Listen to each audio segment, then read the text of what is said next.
glass barricades and police up the Capitol steps, forcing their way inside. Both the House and the Senate evacuated.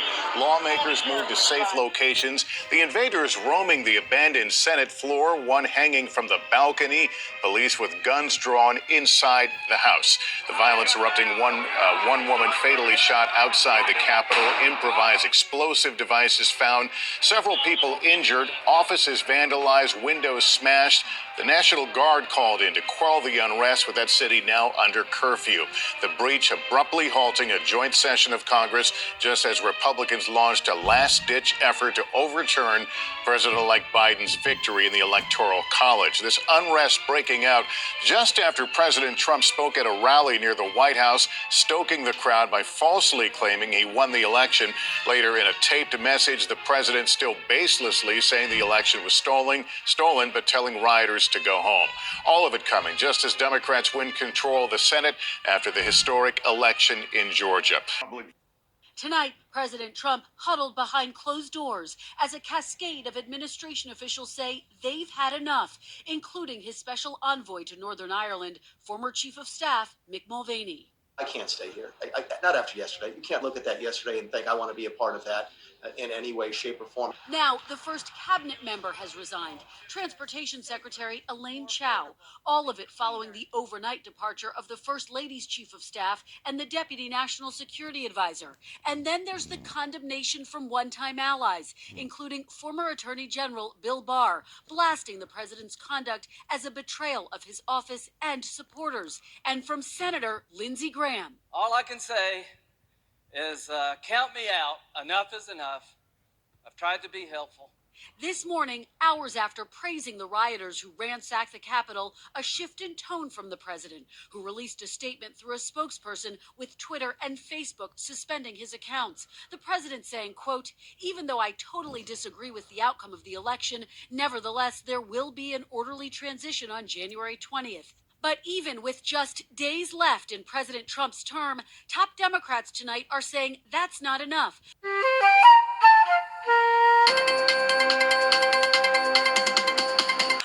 Former President Donald Trump tonight declared not guilty of the impeachment charge he incited insurrection at the Capitol on January 6th. And he is hereby acquitted of the charge in said article. 7 Republican senators voting with Democrats to convict, 57 to 43, the most bipartisan Senate impeachment vote in history, but far short of the 2/3 majority needed to convict. 43 Republicans voted not guilty, including Republican leader Mitch McConnell. But McConnell still offered a blistering indictment of Trump's actions. That impeachment was never meant to be the final forum for American justice. President Trump is still liable for everything he did while he was in office. The former president defiant in a statement calling the trial a witch hunt and insisting our historic, patriotic, and beautiful movement to make America great again has only just begun. The vote coming just over a month after rioters invaded the Capitol and took the very chamber where the vote was held. Then Vice President Pence rushed to safety as he was hunted in the halls. Senators casting their votes tonight from desks that were ransacked by the rioters. Tonight, punishing winter weather stretching across the country, from Oregon to Mississippi. This fiery scene in Jackson being blamed on freezing rain on an icy interstate. In Oklahoma, dangerous roads caused a chain reaction crash. Widespread snow and ice making a mess in Texas as the state braces for an historic blow. All of Texas is facing a extremely dangerous winter storm in the coming days. Slow down. Slick conditions sent 18-wheelers off the freeway and wrecks began piling up. The state reporting at least 1,000 accidents and 10 deaths.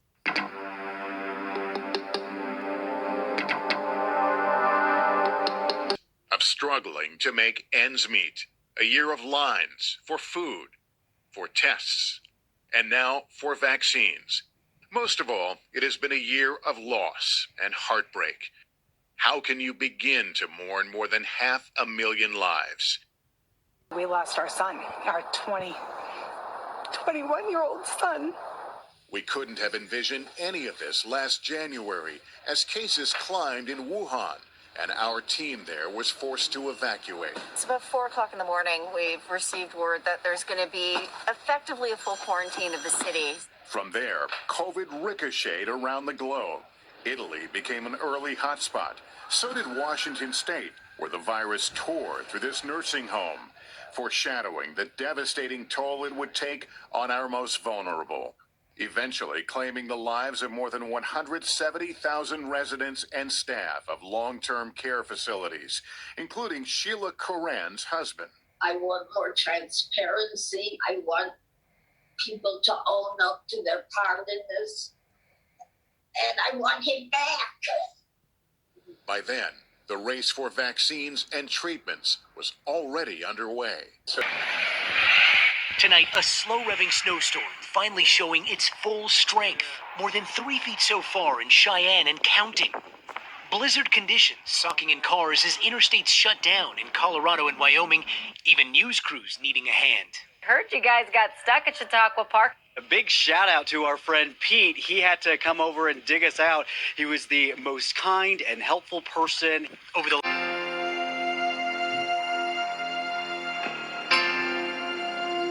Across the country, more than 4.6 million doses in a single day, shattering last Saturday's record by over 500,000. It's pretty awesome. Feels good. Today, more than 1 in 4 adults are fully vaccinated. But in places like Michigan, now the epicenter of the virus, COVID-19 is spreading faster than it has in months, with a more contagious UK variant of COVID-19 infecting thousands. Many hospitals nearing capacity. In Trinity Health, Michigan, we have about 33 people on ventilators right now related to COVID.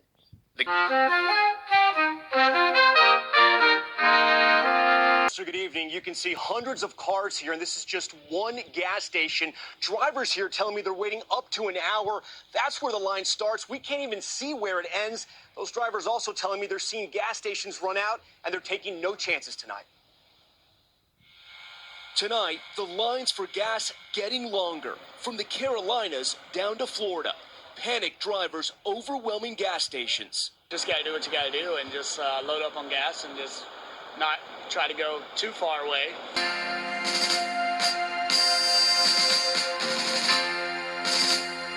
Moment, that sudden collapse captured on surveillance video. A wing of the 12-story building crumbles. Then a few seconds later, another portion of the condo complex also falls, leaving a massive pile of dust and debris. Tonight, the scope of the disaster is overwhelming.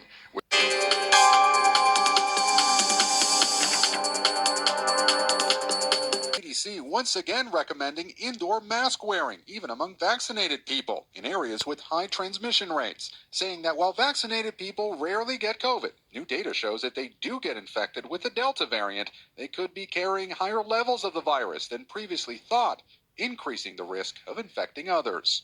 This new guidance underscores how serious the situation is certainly for unvaccinated people, but for vaccinated people as well. Late today, President Biden weighing in on mandating vaccines for all federal employees. That's under consideration right now, but if you're not vaccinated, you're not nearly as smart as I thought you were. But today's new CDC guidance on masks is a sharp turn from just 2 months ago. This is a great day for America.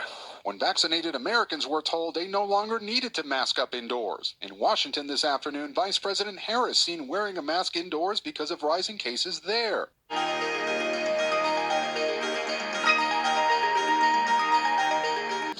And as we head into the night, officials fear the worst, saying the impacts will be catastrophic. Thousands of National Guard troops have been called up to help with rescues. 14 million people are now in Ida's path. Rising waters already swallowing areas of the Gulf Coast. This video showing Ida's storm surge pushing in. It's all coming on the grim anniversary of Hurricane Katrina 16 years ago. Within minutes of the accident, news instantly began to spread around the world. I got a text on my pager, technology being quite different back then. Brian Williams was immediately called to the anchor desk for MSNBC. They told me only that Princess Diana had been in a terrible car wreck in Paris. That's all we knew. I drove fast to the studio, took a seat, went on the air. The rest of it unfolded around us in real time.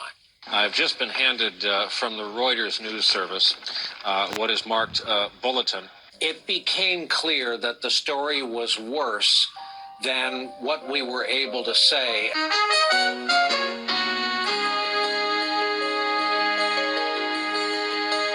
Elementary schools could soon be better protected from COVID. Pfizer announcing today that its vaccine is safe and effective for children between the ages of 5 and 11. A trial of 2,000 kids showed they developed a strong immune response using 1/3 the dose given to older age groups. We intend to submit the data by the end of the month. And then, of course, it will be up to the FDA to review that data. The news comes as pediatric COVID cases in the U.S. have jumped 240% since July. Outbreaks causing more than 2,000 school closures across 40 states since the start of the school year. This vaccine could not only prevent school closures, it could actually get us out of one of the most horrible phases of the pandemic we've experienced yet with the Delta variant. Some parents are thrilled. It's exciting. I mean, we already talked to our pediatrician about it for our 5-year-old, so just as soon as we can get it for her, we plan to do so. Others will need to be convinced. We don't know what's really in there, so I'm in fear that it will probably make him sick. Last April, Ashley Poindexter-Tarmate from Maryland was worried about her 2 daughters.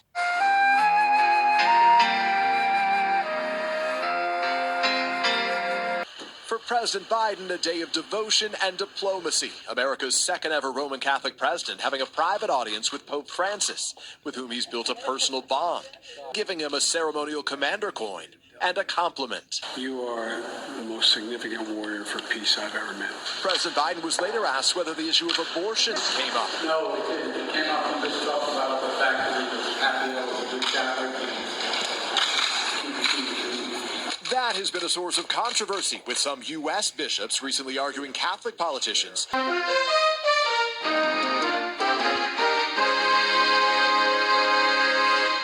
Kyle H. Rittenhouse not guilty. Inside the courtroom, an emotional moment as the verdict was read. Kyle H. Rittenhouse not guilty. Kyle Rittenhouse collapsing and then hugging his attorney. The verdict, a complete rebuke of the prosecution's case. Not guilty on all 5 felony counts. Outside the courthouse. This is just a dark, dark day for America. I feel like they made the right choice. You know, it was simple self-defense. The closely watched case had sparked an intense national debate over self-defense and the Second Amendment. I think it's a victory for the 1,000-year-old right of self-defense and our young hero, Kyle. But for the loved ones of Anthony Huber, the second man Rittenhouse shot and killed, today's verdict is heartbreaking. Every day I wish that I could come home to him, but I can't because he's dead. And now this system is telling me that nobody needs to answer for that.